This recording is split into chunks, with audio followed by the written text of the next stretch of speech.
YouTube আমার জন্য পাঠাইছে একটা মিনি সিলভার প্লে বাটন। না রে ভাই, ইউটিউব আমার জন্য এটা জীবনে পাঠাইবো না। আর হ্যাঁ, এটা বানানোর জন্য প্রথমে আমি কার্ডবোর্ড টাইপের এরকম কিছু একটা নিয়ে নেব।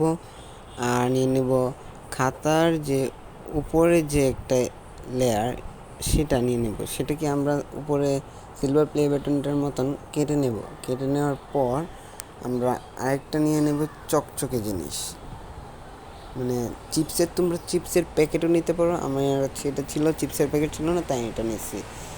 তো তারপর এখানে আমরা কি করব, এটাকে আঠা দিয়ে লাগিয়ে নেব। ফার্স্টে তো আমি চকচকে জিনিসটা লাগাবো, তা আমারটা তেমন ভালো হয় নাই। ফার্স্ট টাইম দেখে ফার্স্ট টাইমই বানাইছি। হ্যাঁ, তোমরা ভালো করে বানাও আর দেখতে থাকো। এই যে এভাবে আঠাটা লাগিয়ে নেব আমরা। দেখো ভাই, কেমন জানি একটা দেখা যাচ্ছে, ফার্স্ট টাইম বানাচ্ছি তো তাই। তারপর আমরা কি করব,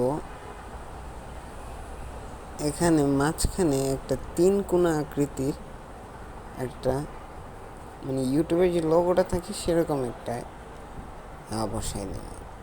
তারপর সবচেয়ে কষ্টের কাজটা করব, যেটাকে বলা হয় প্লে বাটনের লেখালেখিটা। তো আমার কাছে তেমন কিছু ছিল না, তাই এরকম লেখালেখি হচ্ছে। বাই, সবাইকে ফলো দিয়ে দিও।